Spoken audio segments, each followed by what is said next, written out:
hoy nuestro programa de ponencias sobre la primera jornada que tenemos con el tema de adicciones. Les presento al doctor Horacio Ávila, leo un poquito de su currículum y esperamos su ponencia con Gracias mucha por estar, disposición. Horacio. Gracias, doctor. Gracias, gracias.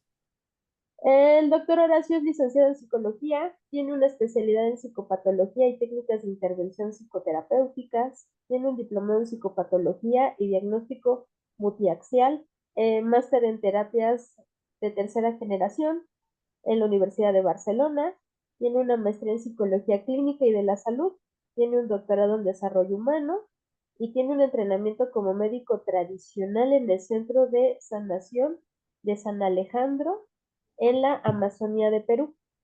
Director del IPNA, Instituto de Psicología y Neurociencia Aplicada, director del Centro Psicológico Acapulco, psicólogo clínico de la Secretaría de Salud en Jalisco del 2016 al 2020, jefe de capacitación del IMSS en Guerrero del 2014 al 2016. Trabajó con programas de rehabilitación para adicciones desde el año 2015. Es miembro del Consejo Mexicano de Psicología y miembro de la Sociedad Mexicana de Psicología y Psicoterapia. Su ponencia tiene como nombre Los psicodélicos en la transformación del tratamiento en adicciones. Posibles aplicaciones futuras en México y riesgos actuales. Muchas gracias, doctor Horacio. Lo escuchamos. Muchísimas gracias, doctor Marco Eduardo, por la invitación, por las consideraciones para participar en este evento. Es un gran honor para mí.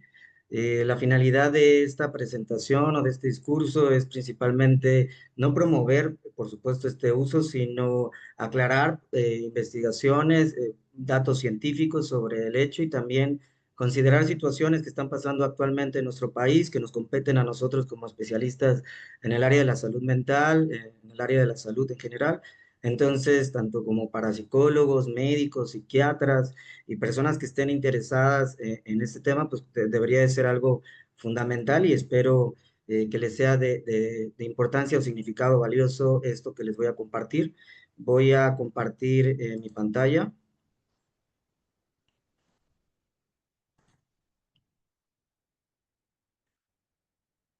No sé si ahí ya permita que se vea completa.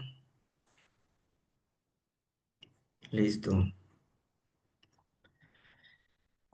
Los psicodélicos en el tratamiento de las adicciones en México, una perspectiva científica sobre las nuevas pautas terapéuticas en este trastorno o este tipo de sustancias. Vamos, aunque habla sobre las tipos de procesos psicodélicos, específicamente vamos a hablar de dos en particular. Hay varios psicodélicos en el mercado, sin embargo, la mayoría no tienen estudios y la mayoría no están bien regulados, entonces no los vamos a tocar, tampoco los voy a mencionar, son una lista de aproximadamente 25 psicodélicos que no vamos a tocar. Específicamente vamos a tocar dos, que son de la psilocibina y también de la dimetiltriptamina que está compuesta la ayahuasca, que son componentes principales en los procesos que actualmente se están viviendo en nuestro país y que también tienen estudios clínicos de renombre en diferentes partes del mundo, en Inglaterra, en Estados Unidos, en Latinoamérica. En nuestro país todavía hay muy pocos estudios debido a las situaciones legales por este tipo de sustancias, sin embargo vamos a tratar de que sea lo más claro posible. La presentación tiene algo de información, esta presentación se las puedo compartir, tiene la finalidad de tener bastante información para que ustedes la puedan utilizar como recursos y compartir también a sus alumnos, estudiantes o compañeros. La magnitud de este problema, inicialmente en esta primera diapositiva, habla sobre esta presencia importante del consumo de sustancias o adicciones en nuestro país. No hay investigaciones tan recientes, sí hay investigaciones, pero las últimas están por ahí del 2017, aunque todavía hay bastantes publicaciones que están en proceso. Entonces, información clara sobre los procesos de recaída, desafortunadamente, pues no hay tantos. Entonces, vamos a encontrar que hay una prevalencia importante en el uso de drogas de un 5.100 en la población, un 8.3 en una presencia de consumo de alcohol, aunque la realidad es de que es más alta. Sin embargo, como estas publicaciones están basadas en muestras y preguntas, pues hay muchas personas que no se consideran, y que hay un incremento del consumo de cocaína de un 34%, esto en el 2011. Sin embargo, las personas que nos dedicamos al área clínica podemos encontrar que el aumento es principalmente en áreas, pues, drogas como la metanfetamina, conocida como cristal, y otro tipo de drogas que están siendo muy presentes actualmente en motivos de consulta y que están generando muchísimas afectaciones, pues tanto a jóvenes como a adultos, pero principalmente a jóvenes. Las limitaciones de los tratamientos en nuestro país, que en realidad son tratamientos que están estandarizados en gran parte del mundo, presentan varios sesgos, principalmente en los procesos de recaída. La tasa de recaída está entre un 40 y 60%. Sin embargo, estos datos no son necesariamente mexicanos, son datos de Estados Unidos, porque los datos mexicanos marcan tasas mucho más bajas, pero hay una escasez en esta investigación, en estos procesos de revisar quién sí recayó y quién no recayó. Las limitaciones también es el acceso a los servicios especializados. Aquí en el puerto en el cual resido, es muy difícil encontrar centros especializados de atención a las adicciones, aunque encontramos centros de gobierno, no tienen la capacidad de atender a la mayoría de las personas. Por lo pronto, después del huracán Otis, hasta apenas hace un mes o 2 meses, volvieron a abrir el centro de atención para adicciones para jóvenes. Entonces, pues realmente hay una escasez importante. Los centros que pues van a ser más eficaces tal vez son sumamente costosos, y no todas las personas van a tener acceso a este tipo de procesos saludables o a pues terapeutas calificados en la atención a las adicciones. Los modelos de intervención actuales, pues están conocidos como la terapia cognitivo-conductual, que es un modelo que tiene bastante presencia en la ciencia y en las publicaciones científicas, donde muestra claros efectos en la prevención de las recaídas, en el entrenamiento de las habilidades para poder evitar el consumo y en esta reestructuración cognitiva para que la persona comience a pensar y a vivir de una manera diferente. El tratamiento médico psiquiátrico, que está enfocado en la desintoxicación, en la terapia de sustitución o esta necesidad del cerebro por esta droga, pues la vamos a compensar con un tratamiento clínico o médico. Por ahí no me deja ver, acá está. Y el tratamiento de las comorbilidades. Es muy sabido por los profesionistas que nos dedicamos a esta área que las adicciones van a estar, pues parece que no les gusta estar solitas, siempre van a haber presencia de otras como comorbilidades, como depresión, como ansiedad, como procesos de características neuróticas, como procesos de afectaciones en conducta con la familia, y en un grado adelante, pues procesos psicóticos, si, paranoia, y esquizofrenia actualmente. Y están también los programas de internamiento. Los programas de internamiento, que son comunidades terapéuticas que están basadas en tiempos distintos de aplicación, desde una semana, 15 días, 3 meses, 6 meses, un año. Eso va a variar dependiendo, pues, cada institución. Hay un proceso específico que indica que lo ideal son 28 días. Sin embargo, va a ir variando en cada institución y en cada modelo de intervención. Estos programas están enfocados al aislamiento del proceso de adicción, entonces vamos a considerarlo en personas que pues están incapacitados por el nivel de adicción para poder dejar de consumir. El panorama actual en nuestro país, pues bueno, en el contexto legal, México tiene una gran tradición de uso de ceremonias y rituales en los procesos psicodélicos, particularmente en la psilocibina, en la mescalina, que es la que compone el peyote, conocido como jicuri, que es una planta que se da, un cactus que se da en nuestro país, y la ayahuasca. Sin embargo, existe una brecha significativa en este uso de rituales y en este proceso de terapias modernas o actualizadas, o en la manera en que se están utilizando en algunas clínicas en Perú o en Estados Unidos. Y de pronto empieza una aparición emergente de este tipo de uso de manera un poquito descontrolada, como el turismo psicodélico, el incremento de retiros de ayahuasca o de niños santos, como le dicen a la psilocibina o a los hongos psilocibes, y el consumo recreativo de este tipo de sustancias, porque actualmente pues no es difícil conseguir al menos la psilocibina, que es, pues tiene muchísimo más acceso y que en nuestro país se da de manera abundante. En el marco regulatorio de nuestro país, la psilocibina se encuentra en la lista 1. ¿Qué significa? Hay 5 listas, 5 niveles en estas listas. La número 1 indica las drogas que no están permitidas bajo ninguna circunstancia ni para uso clínico médico, ni tampoco para divertirse. Son sustancias sumamente adictivas y de mucho riesgo.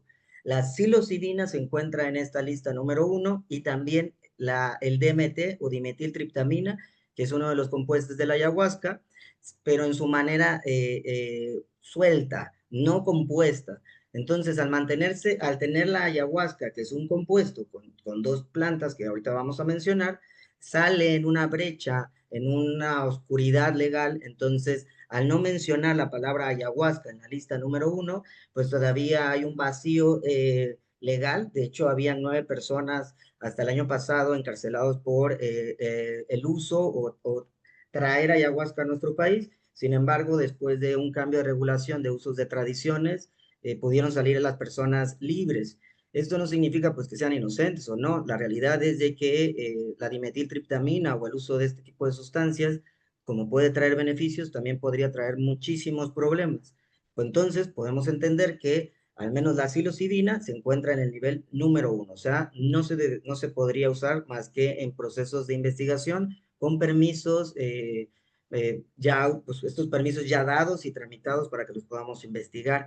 Esto es un tema importante porque dificulta que los especialistas puedan tener conocimiento de este tipo de procesos o de este tipo de químicas, hormonas.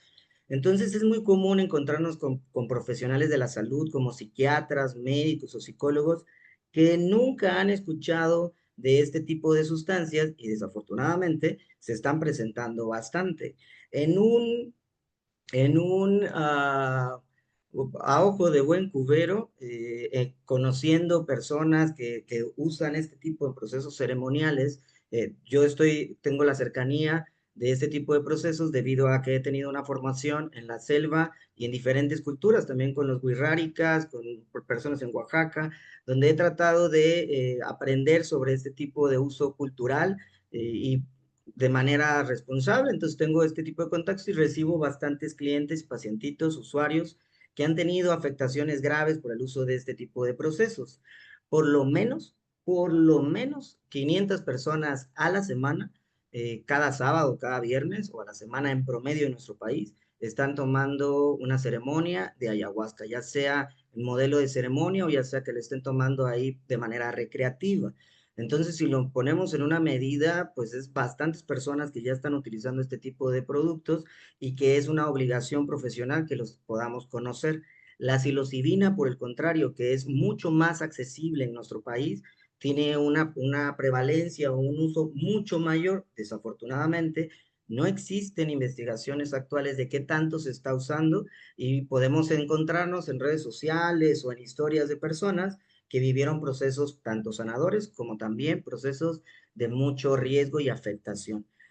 Actualmente se puede usar en Estados Unidos, por ejemplo en Boston, para personas que tienen cáncer y en algunas otras partes de otros países como Perú, que se puede usar de manera legal la ayahuasca y investigar de manera libre sin mayor problema. Ahí viene una nota, ahí dice, comprender los perfiles de absorción, distribución y metabolismo es crucial para diseñar protocolos y para seguir. La psilocibina se convierte en psilocina, eso lo vamos a explicar un poquito más adelante, con una vida media de 2 a 3 horas. El efecto químico, la farmacocinética de estos productos los podemos medir de manera específica. Sin embargo, el efecto que va a vivir la persona, un efecto a veces subjetivo, ese efecto no se va a poder medir en realidad, no lo podemos medir. Hay personas que con dosis bajitas van a tener experiencias visuales o psicodélicas intensas y otras personas que van a tener esa misma dosis bajita no van a tener el mismo efecto. Eso es lo complicado de estos procesos.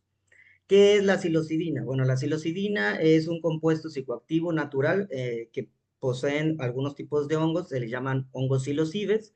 Hay diferentes tipos de hongos psilocibe, por ahí de más de 100 tipos de hongos psilocibes. Los más conocidos son 6 tipos, no los voy a mencionar. La psilocibina se ingiere y se metaboliza por medio de las enzimas de los intestinos y del hígado y se hace psilocina. por ahí pasa, traspasa ya la sangre y viene a la barrera hematoencefálica, y entonces vamos a tener los efectos que pueden durar, dependiendo, iniciar en unos 30 o 60 minutos, y vamos a tener ya el efecto químico en el cerebro. La ayahuasca es un brebaje tradicional que se utiliza en Latinoamérica, en diferentes culturas peruanas, colombianas, brasileñas. De hecho, en Brasil hay una religión. También se está utilizando en diferentes partes del mundo. En Estados Unidos, por ejemplo, hay organismos que se instituyeron como religiones para poder dar este tipo de tratamientos con un marco religioso, con un marco tradicional, como lo pueden hacer al día de hoy las personas wixárikas en los pueblos de Sonora, de Nayarit, que ellos pueden utilizar el peyote y de hecho transportarlo a otras partes del mundo sin tener ninguna complicación. La ayahuasca es un brebaje que tiene tres componentes. El primer componente es Banestoris capi, conocida como ayahuasca, que es una liana que crece en la selva amazónica, y la Psychorita viridis, que es conocida como la chacruna. Esas dos más agua. Se hierven y se hace el preparado. ¿Qué va a pasar con esto?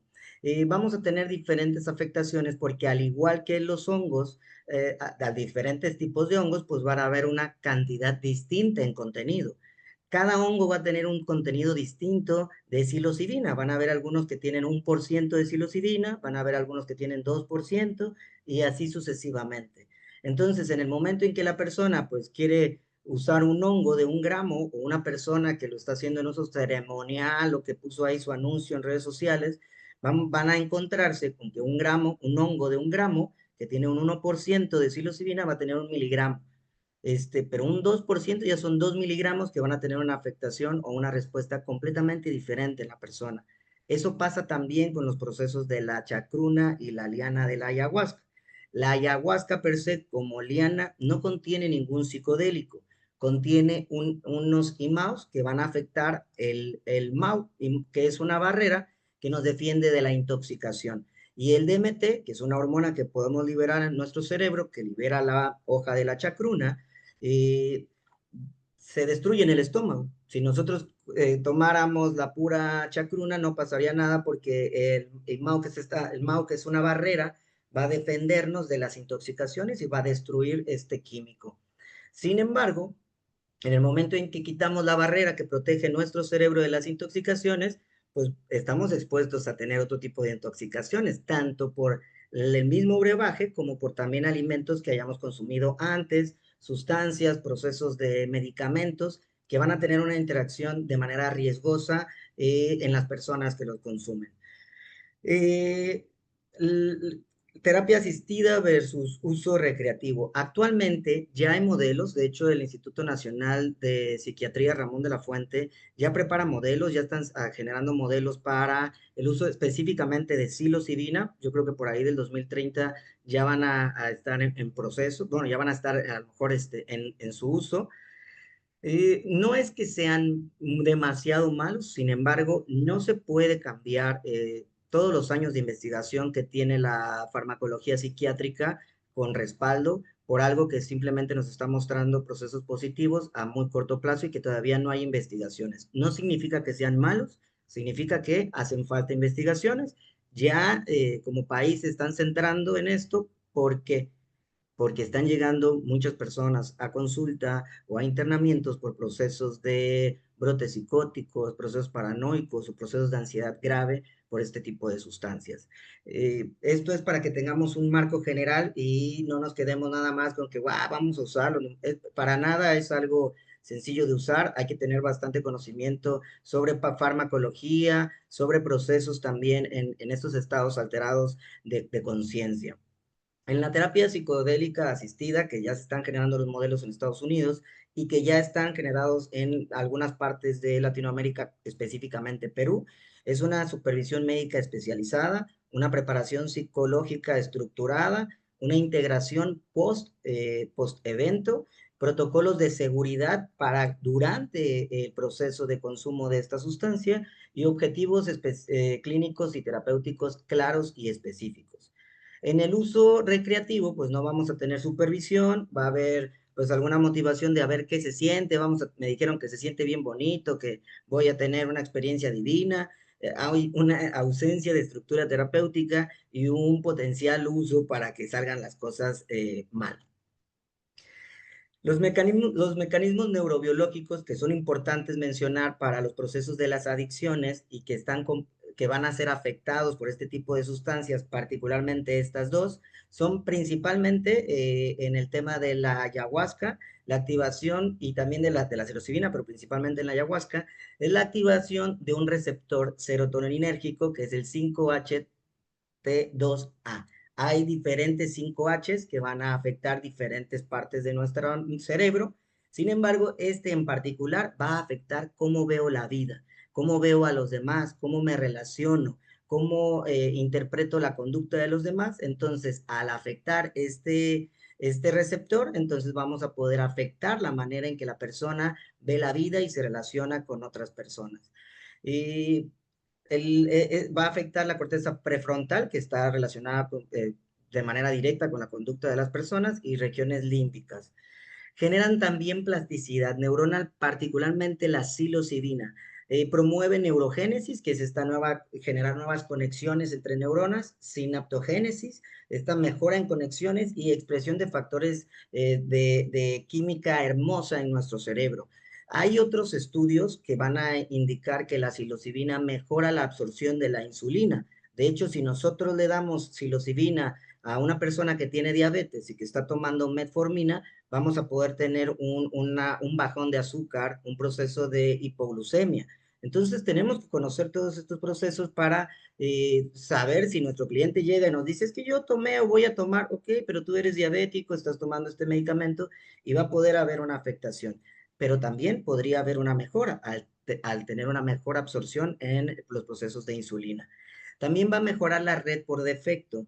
Al afectar esta red que ahora va a generar una conexión de múltiples neuronas, va a permitir que la persona cambie ciertos procesos de tipo de pensamiento, como aquel que, pues ya es viernes, me voy a tomar, ya me junté con mis amigos, voy a consumir, llego a mi casa y ya sé que me voy a enojar. Entonces, esta red que se va a interconectar y que va a hacer que nuestro cerebro tenga una función distinta, y mejorada, sin embargo, también podría empeorarse. La flexibilidad cognitiva que nos va a dar esta conexión neuronal, pues ha presentado cambios significativos en procesos de depresión, de ansiedad, de adicciones y también procesos anímicos que en general cuando tenemos alguna situación de una enfermedad y demás. Los psicodélicos actúan como un reinicio temporal del cerebro, permitiendo la formación de nuevas conexiones neuronales y patrones de pensamiento. La evidencia clínica. Esta evidencia clínica que actualmente podemos encontrar de manera más accesible, aunque hay algunas revistas que desafortunadamente cobran para poder tener estos estudios y que bueno, pues es parte, ¿no? del beneficio de los investigadores, es que se encontró que hay un 80% de la reducción del consumo de alcohol. Esta reducción de consumo de alcohol se presentó 32 semanas después del tratamiento. También en la abstinencia del tabaco va a haber una afectación del 67% en las tasas de abstinencia contra las tasas regulares, que es un 35%. O sea, la persona no va a vivir estos procesos de necesidad de estar queriendo fumar o que les pongan un cigarro de juguete o que simplemente se pongan el cigarro para quitar este proceso de ansiedad. En los procesos de metaanálisis, en la eficacia, ha marcado 3 veces mayor respuesta positiva que los procesos de placebo. Esto específicamente en los estudios de psilocibina. Como les decía anteriormente, la psilocibina no se puede estudiar, es muy difícil estudiarla en nuestro país. Entonces, estos estudios son principalmente de Estados Unidos. Por ahí hay un estudio en Guadalajara que no toma la psilocibina, toma una hormona de una comunidad, yaqui, y pues se pudo publicar. Pero esto es principalmente en Estados Unidos y también en un centro de Perú. En un centro llamado Taquihuasi, que ese sí estudia específicamente la ayahuasca, es un centro especializado en el tratamiento de adicciones y que tiene pues ya bastante publicaciones en revistas internacionales, en revistas de todo el mundo, y que tiene referencia y pues este peso para estas publicaciones. Entonces, en los estudios de Perú sobre la ayahuasca, vamos a encontrar que hay una remisión en el consumo de cocaína de 6 a 9 meses y que se mejoran los procesos de, bueno, una reducción de abstinencia en un 53% en un lapso de 2 años. En estudios mexicanos, como les decía aquí en Jalisco, con una comunidad en específica, se muestra la reducción de consumo de alcohol y cocaína en participantes de ceremonias reguladas. Este estudio se llevó justo ahí en la comunidad yaqui y entonces se hace y se toma en base de las experiencias y entrevistas que se realizaron para los participantes de ese estudio en particular. La psilocibina en la depresión mayor ha mostrado resultados sumamente positivos. De hecho, hace un mes, tal vez un poquito más, se presentó en el Congreso, ahí el director del Instituto Nacional de Neurología y Neurocirugía, para pues, mencionar que sí, que efectivamente ha presentado bastantes beneficios, no solo para la depresión, sino también para el trastorno de déficit de atención, para mejorar procesos de memoria, para mejorar procesos de ansiedad para los alimentos. En ensayos específicos, vamos a encontrar en un estudio de 233 pacientes con depresión resistente que podría ser una comorbilidad de las adicciones importantísima y entonces sería pues, muy positivo que lo atendamos y que se les dio de 1 miligramo a 25 miligramos y encontramos con beneficios importantes del 29% a comparación del 8% en un grupo control. Esto sostenido en un lapso de 3 meses. La comorbilidad depresión-adicción es extremadamente común, de un 60 a un 80%. Entonces, tratar las dos comorbilidades, pues es sumamente positivo para la recuperación del usuario. Es importante hablar sobre las malas prácticas. Nos vamos a encontrar con este número que les tiré a ojo de buen cubero de 500 personas que hacen cada semana una toma de ayahuasca y que podría ser el doble sobre la psilocibina, ya que pues desafortunadamente es muy accesible para las personas en diferentes formatos como dulces, gomitas, y que pues muchas personas están consumiendo cantidades elevadas de psilocibina sin tener esta preparación o sin haber hecho pues una evaluación clínica para saber que pueden estar pues bien en el proceso. Los riesgos psiquiátricos es encontrar pues una psicosis transitoria importante en individuos vulnerables o con antecedentes familiares. Hoy las publicaciones científicas nos indican que el consumo de marihuana en temprana edad, 14, 15, 16 años, o antes de los 25 años, está produciendo brotes psicóticos que después van a estar produciendo procesos de esquizofrenia. Hace 2 años, en mi consulta, era muy raro recibir a alguien que tuviese un brote psicótico por consumo de cannabis. Hoy en día recibimos de 3 a 4 personas que estuvieron en un internamiento hospitalario por brotes psicóticos por consumo de cannabis. Entonces, si alguien que ya está generando este proceso, pues llega a consumir la psilocibina o la ayahuasca, podríamos generar brotes psicóticos si no hacemos este screen y esta evaluación antes de manera eficaz o no se lo recomendamos a nuestros clientes, porque va a ser muy probable que estadísticamente algunos de sus clientes les digan, oigan, me invitaron a una ceremonia o vi en un documental, entonces lo quiero probar. Si nosotros como profesionistas tenemos esta experiencia, este conocimiento, vamos a poder prevenir este mal uso y estas prácticas. Los episodios maníacos, que es un riesgo elevado de generar trastorno también bipolar, trastornos de estrés postraumático y ansiedad severa. En el momento en que vamos a experimentar una sustancia psicodélica o psicoactiva, la persona va a poder llegar a tener una experiencia subjetiva donde va a poder ver cosas, va a tener alucinaciones, introspecciones, recuerdos. Y si este ambiente no es apto para el proceso, pues entonces nos va a afectar. O sea, nuestro cerebro siempre está en actividad cuando estamos dormidos, cuando estamos haciendo ejercicio. En este momento, durante esta plática, nuestro cerebro está teniendo procesos específicos. La inactividad, pues, sería la muerte cerebral.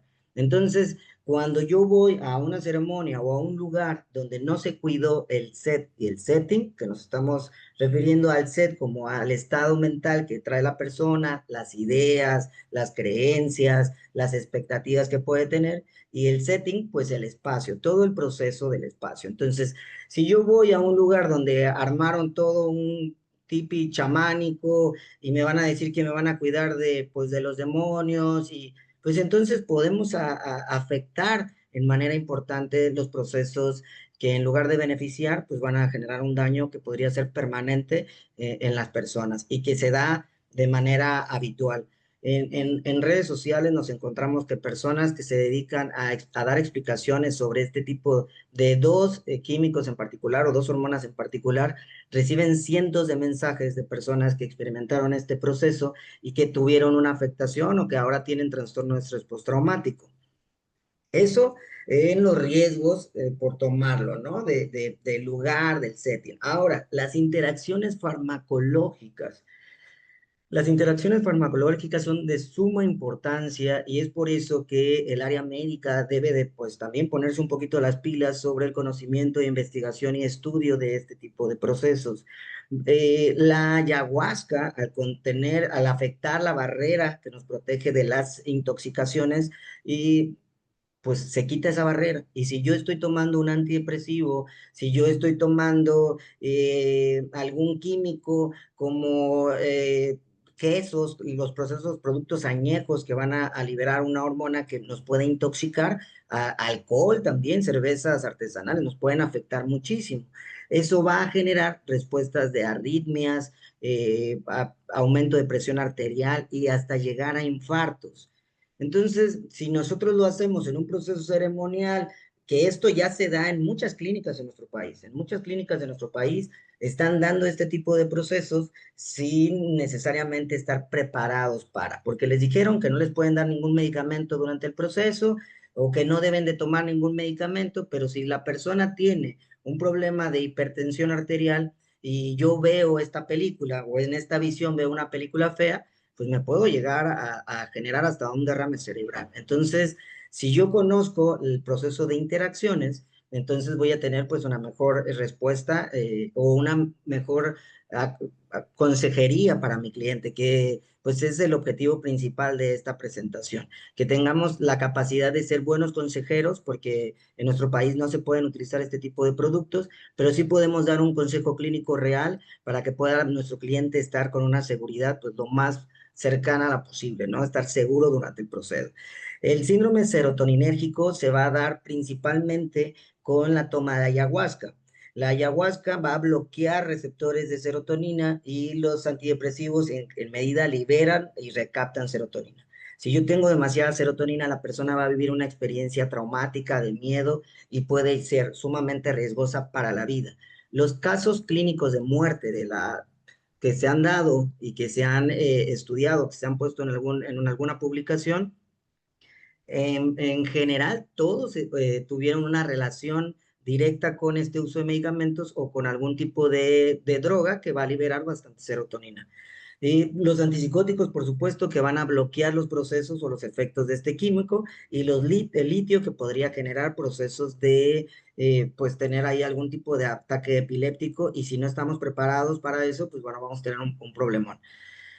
Malas prácticas, pues personas que no están capacitados, que ya vivieron su experiencia y que dicen, ahora yo la voy a compartir, o yo me comí estos honguitos, cómetelos también tú, o sabes qué, me dijeron que este chocolate está bien bueno, cómetelo, pero no lo hacen de la manera saludable, están comiendo quesos, están tomando alcohol durante el proceso y eso pues nos podría poner en riesgo. La ausencia del screen, que es la evaluación clínica y la entrevista clínica para saber que la persona pues está apta para vivir este proceso.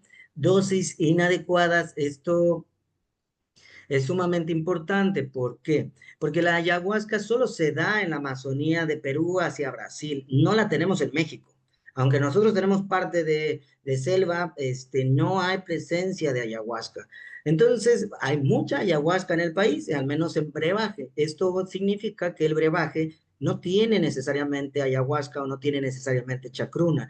Va a tener otro tipo de componentes que podemos encontrar aquí en nuestro país, como el tepescohuite o como otro tipo de psicodélicos, como el floripondio, y esto va a poner muchísimo más en riesgo a las personas.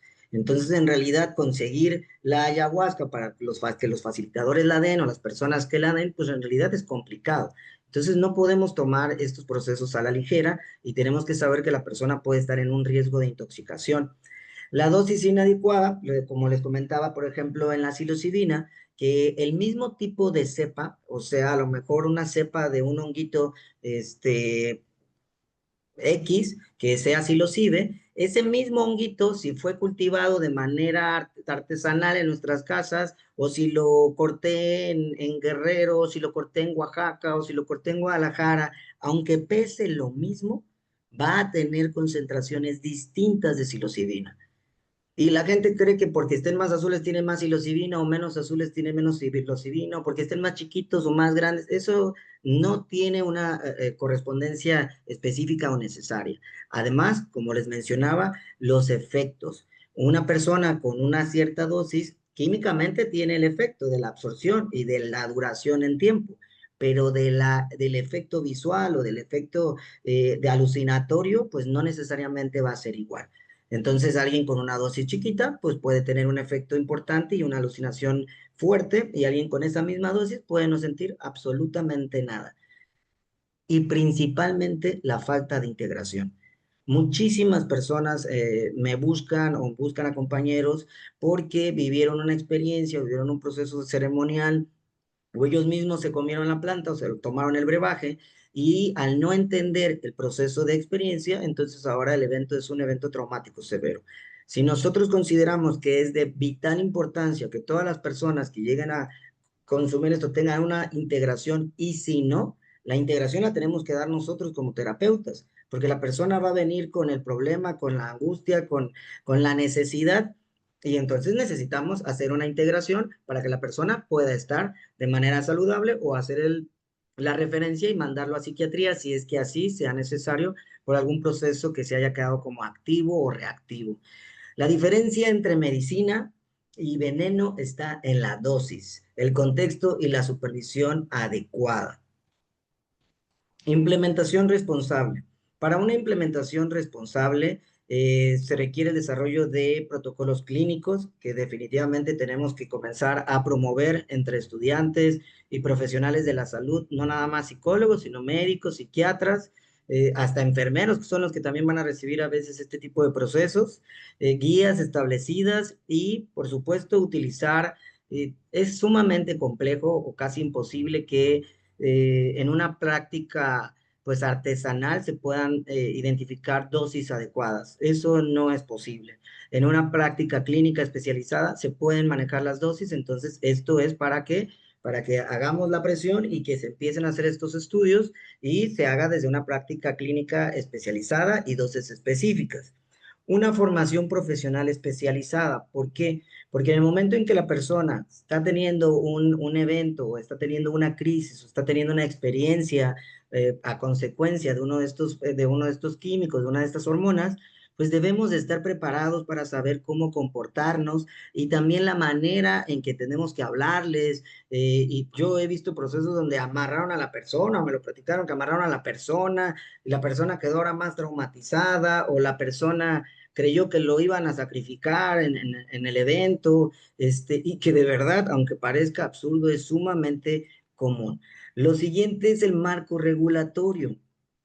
Si no hay un marco regulatorio específico sobre este tipo de productos que ya se están usando, o sea, no hay estudios que se estén usando, porque pues al ser ilegal nadie va a decir yo lo estoy usando. Sin embargo, en la práctica clínica nos encontramos pacientes que tienen historial clínico de que en sus internamientos o en sus procesos les dieron este tipo de sustancias o que también hicieron un turismo psico un turismo de este tipo, y entonces van a vivir este tipo de experiencias. Los pilotajes controlados para ver la experiencia específica en las personas, también con movilidades o también con algún tipo de enfermedades, porque hay personas que han tenido enfermedades graves, cáncer en etapa 4, personas ya grandes de edad, de 80 y tantos años, personas hasta con problemas cardíacos, que han tomado este tipo de sustancias y que están perfectamente bien. Entonces es sumamente importante poder hacer estos procesos de pilotaje, pues para identificar pues cuál es la situación y sobre todo un respeto cultural. Si nosotros entendemos que comunidades en nuestro país utilizan este tipo de productos como un proceso de sanación, como un proceso de liberación, pues hay que respetarlo, pero si yo no estoy relacionado con el proceso cultural en específico, entonces si yo voy a tener alucinaciones allá en Oaxaca o allá en el desierto y las cosas que voy a ver van a ser danzas y espíritus que pues yo ni conozco, entonces me pueden generar miedo, trauma, y bastantes procesos no saludables durante y después de esta experiencia. La integración de las terapias psicodélicas en el sistema de salud mexicano requiere un enfoque riguroso, ético y culturalmente sensible. Solo mediante la investigación de calidad, formación de profesionales de manera adecuada y marcos regulatorios legales podemos aprovechar el potencial terapéutico. Son más los casos de beneficios en estudios clínicos. En realidad, en los estudios clínicos difícilmente se han encontrado procesos negativos, al menos en los que se han realizado en países como Perú, en Estados Unidos y en Inglaterra. Los riesgos o afectaciones que han tenido los usuarios que vivieron los procesos son mínimos. Esto nos habla del set y del setting. Cuando lo hacemos de una manera adecuada, vamos a tener un excelente beneficio. Si entendemos que utilizar este tipo de hormonas van a permitir que una persona pueda tener una remisión conductual sobre una adicción de manera rápida y sobre todo sustituyendo algunos tratamientos actuales, por ejemplo, el uso de antidepresivos, que si una persona toma alcohol y usa antidepresivos, quiere dejar de tomar alcohol, pero tiene una recaída, pues es bien sabido por estudios clínicos que va a afectar la función del antidepresivo y que va a afianzar mucho más la adicción, además de que va a generar muchos más pensamientos suicidas y procesos depresivos después de dejar el medicamento. Entonces, los psiquiatras se están quedando cortos de antidepresivos porque la persona pues ya tomó alcohol, elevó más la cantidad de receptores de serotonina y entonces nos va a afectar. Ahora, ¿son adictivos o no son adictivas estas hormonas? Estas hormonas no son adictivas. En el momento en que se actúa sobre los receptores 5-ATH2A y no liberan la tanta dopamina, o no liberan dopamina como las drogas, como estos procesos de... La dopamina es la que genera me siento súper bien, súper contento, y es el sistema de placer. Entonces las drogas liberan esta dopamina y por eso me atrapan en el sistema de placer. El uso de estas sustancias no liberan esos procesos, por lo cual no hay un proceso de adicción como tal. No hay un proceso de adicción. De hecho, tampoco habría un proceso de tomar demasiado, porque en los estudios clínicos se indican que por ahí de 30 litros de ayahuasca envenenaría a la persona, pero eso es imposible de tomar. O sea, vomitaría a la persona antes, lo sacaría, el cuerpo no lo soporta. Si fuese ayahuasca real, entendiendo que fuese una preparación de la planta ayahuasca, de la liana ayahuasca con la hoja de chacruna. Pero si el químico está compuesto por cosas que le pusieron aquí en nuestro país o en otro lugar, como estos otros psicoactivos que les mencionaba, tanto naturales o químicos, entonces nos va a poder generar procesos sumamente graves. De hecho, es difícil encontrar personas que presenten reacciones alérgicas a este tipo de sustancias y hay casos clínicos que pareciesen hasta pues divinos o maravillosos con los resultados. Muchos jóvenes hoy en día, alumnos de la universidad y personas psiconautas con muchas ansias de este tipo de información, pues están compartiendo también información, pero ¿quién nos comparte la información? Pues personas en TikTok, personas que no necesariamente están capacitadas y por eso que este foro permita hablar sobre este tema, pues lo considero sumamente crucial. De mi parte sería todo. Les agradezco muchísimo la invitación y pues quedamos libres para las preguntas. Aquí vienen las bibliografías, viene mi correo electrónico por si alguien está interesado a mayor profundidad del tema, con todo gusto les puedo enviar información, les puedo compartir también pues todos los PDFs que tenemos sobre las publicaciones y pues son bastantes. La realidad es que no pusimos todos, era un tema sumamente amplio, pero para tratar de cumplir con los tiempos y con, claro, el respeto a ustedes, pues lo manejamos así. Este, listo. Muchas gracias, doctor Horacio. Excelente ponencia. Nos hace tener una visión científica de todas estas denominadas plantas de poder, por así decirlo, como lo conocen en algunos lugares, pero también el uso adecuado y sobre todo el ir con personas que tengan conocimiento, ¿no?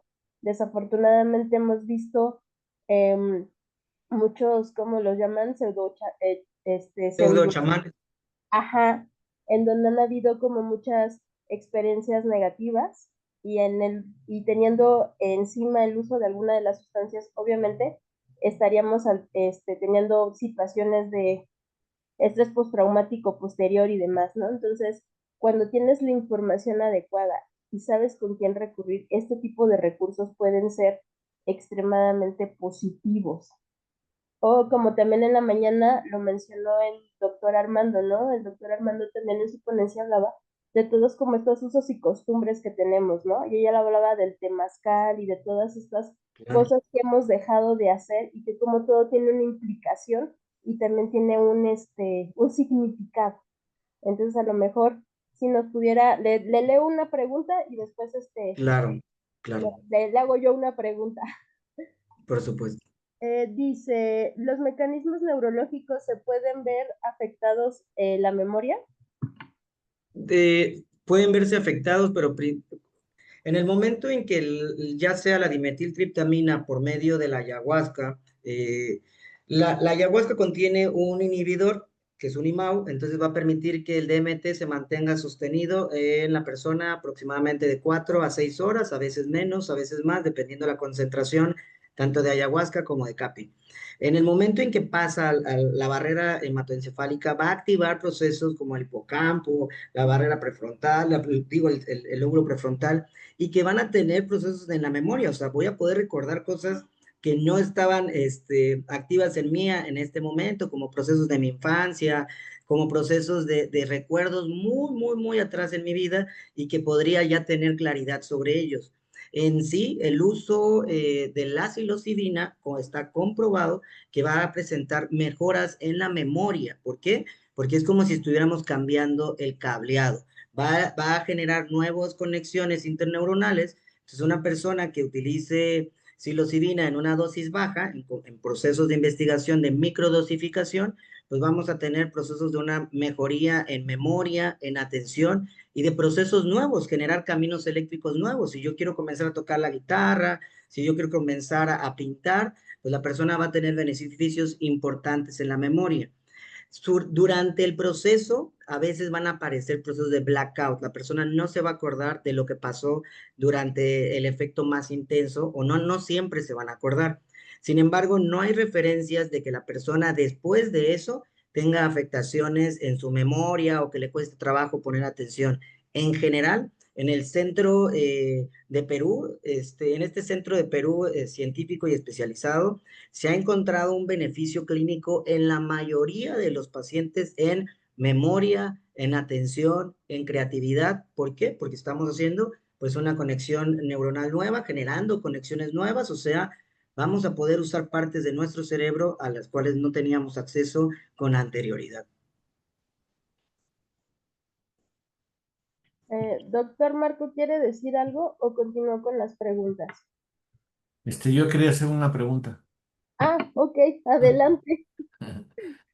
Gracias. Pues, en primer lugar, pues una gran felicitación para Horacio, para ti, Horacio, porque creo que esto es investigación ahora sí que de punta en neurociencias. Creo que es una ruta muy interesante y te felicito por la complementación entre tus estudios académicos y tus estudios de sanación en Perú, ¿no? Que veo que hiciste con las personas que conocen de la ayahuasca. Eh, Se me hace muy interesante, lo único es que desde el punto de vista del trabajo del psicólogo pareciera, y es lo que te quería preguntar, difícil incursionar en esto sin tener suficientes conocimientos de tipo médico y de hecho no estamos autorizados. Creo que lo más que podemos recetar o pedir que alguien tome es un té de azahar o un té de tila, pero ya en cuanto empiezas a meter sustancias en la gente y no tienes pues todo esto que tú mencionaste, ¿no? ¿Qué tanta la dosis, qué tanto esto puede hacer reacción con diabetes o con hipertensión o con y también de tipo psicológico, ¿no? Porque como hay riesgo de psicosis, de brotes psicóticos, en algún caso que pudiera ser un detonador de una etapa psicótica, de un proceso psicótico. Entonces tendría que ser bajo análisis tanto médico como psicológico previo y una dosificación pertinente, lo cual yo creo que va a ser en el futuro lo que tendría que hacer la fusión entre entre la psiquiatría y la psicología clínica, en el sentido de que se pueda utilizar fármacos como esto o sustancias como estas, pero con una buena formación pues en prescripción, en farmacología, porque si no, pues sí se ve muy interesante, pero pues obviamente como elemento académico, teórico, científico, pero todavía lo veo y es la pregunta que te quiero hacer como no muy accesible para que los psicólogos puedan incursionar en su práctica clínica con el uso de estas sustancias, ¿no? ¿Cómo ves tú? Definitivamente el objetivo de esta presentación es decirle a los psicólogos que no pueden utilizar este tipo de sustancias bajo ninguna circunstancia, por más que tengamos preparaciones con María Sabina o con quien quieran, ningún psicólogo, de hecho, ni ahorita actualmente los psiquiatras, están autorizados para esta formación. De hecho, el Instituto Nacional de Psiquiatría está abriendo una formación específica para psiquiatras para trabajar este tipo de modelos. Nuestra labor en particular sería el proceso de las recomendaciones sobre estas ideas que tengan nuestros clientes para vivir el proceso y decirles, pues no te lo recomendamos, porque puede pasar esto, y si la persona ya lo hizo o está decidida a hacerla, pues poderle darle bases reales sobre recomendaciones para que vayan al médico, para que se hagan estudios y principalmente para lo que está llegando a consulta, que son personas que vivieron este tipo de procesos y que los podamos entender de una manera mucho más clara en función química, desde como entender una depresión, desde una base por receptores serotoninérgicos o un proceso de ansiedad por la generación de los procesos de cortisol que va a afectar la memoria y que al momento de explicárselos a nuestros clientes, ¿no? Que es que estoy desconcentrado, es que sí, pues es respuesta a tu ansiedad nada más. Al estar ansioso generas estos químicos y si los compensamos haciendo ejercicio, con un tipo de pensamiento distinto, vamos a tener una mejoría. Creo que están llegando bastantes clientes con estas necesidades o estos requerimientos y si no están llegando, pues es por este miedo o estigmatización porque pues ya hay bastantes personas que lo están usando, entonces el que podamos tener una formación básica o clave sobre el efecto de estas hormonas en las personas, en el efecto de la psique, de la mente de estas personas y también cómo ayudarlos a reintegrarse o a integrar una experiencia de este tipo, pues en nuestra consulta, ¿no? Tal vez como una experiencia pues traumática, pues entender que poder utilizar ciertos recursos clínicos de la información que ya hay para poder ayudar a la persona a que se sienta mejor, ¿no? Algunos dicen, es que sentí que me morí, de hecho creo que sigo muerto. Ah, bueno, le explicamos que es normal pasar de cuando uno toma más de 5 gramos de psilocibina, se va a tener un efecto subjetivo que le llaman la muerte del ego. Entonces la persona va a sentir que se muere, pero en realidad fue solamente un efecto de la química que tomó, ¿no? Como alguien que llega y dice, es que no respiro porque me dijeron que tengo algo en el pulmón. Sí, sí, pero eso, pues es más porque te lo dijeron, porque en realidad ni cuenta te habías dado. Es más un proceso mental que tenemos que tener, pues, ese tipo de conocimientos para poderle explicar a la persona que, pues, el pulmón va a funcionar sin que, o puede estar afectado y no necesariamente te vas a dar cuenta. Es principalmente para esto, pero sí, definitivamente veo completamente irresponsable que se haga esto en una práctica profesional y que no se debe de promover Podríamos promover procesos culturales como el temazcal, que es sumamente sanador, como pues a lo mejor que vayan y le hagan una limpia ahí en el Zócalo de Ciudad de México para que subjetivamente o este proceso placebo nos ayude a hacer este cambio de hábitos. Sí. Bueno, de acuerdo en general, quizá lo de la limpia desde el punto de vista profesional tampoco. Pero bueno, así como decir, pues podría ser una cuestión sugestiva, ¿no? Analista, Claro. no prescrita la limpia. Y de lo demás, pues estoy totalmente de acuerdo contigo y te veo muy bien ubicado, te felicito, la verdad. Tienes muy buena perspectiva científica y yo creo que esto va a evolucionar muy interesantemente. Muchas gracias, Horacio. Gracias, doctor. Gracias. Bueno, le leo las preguntas que tenemos, por favor. Y dice que cómo podrían ayudar estos dos componentes al tratamiento de las adicciones en comparación a las terapias tradicionales. En el tiempo y en la eficacia que se han mostrado en los estudios que actualmente están.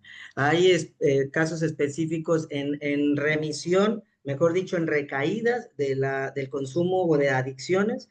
Los procesos están arriba de un 60% de recaídas.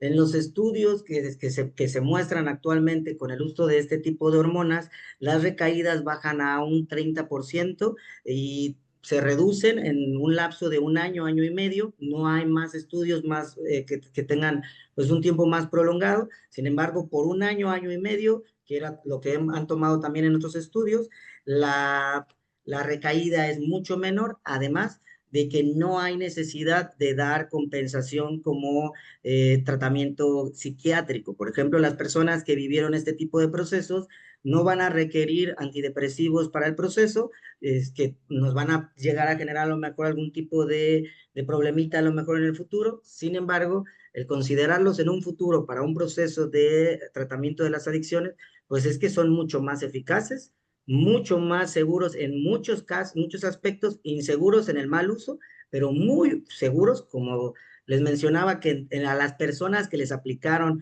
o que se les han aplicado, de hecho, en el Instituto de Londres, les han aplicado sobredosis de dimetiltriptamina a las personas y ninguno de ellos ha presentado muerte para empezar, ¿no? Y ninguno de ellos tampoco ha generado procesos de adicción o que necesito vivir otra vez esta experiencia al ratito o mañana. Eso no necesariamente ha pasado. Entonces, poderlo sustituir como un proceso natural o por un proceso de una hormona más natural o más segura, como les decía, para intoxicarte con una dosis de ayahuasca, pues se ocupan por ahí de 30 litros, que eso es imposible de tomar. Y para la psilocibina, pues si te tomas más de 5 gramos, la persona va a tener reacciones vomitivas, entonces va a sacar el químico, aunque pues también se llega a absorber, ¿no? Por los intestinos y se hace esta famosa psilocina. Entonces, tiene una eficacia mayor en los estudios que tenemos actualmente, eso ya está comprobado. Sin embargo, no se van a implementar hasta que terminen los estudios clínicos.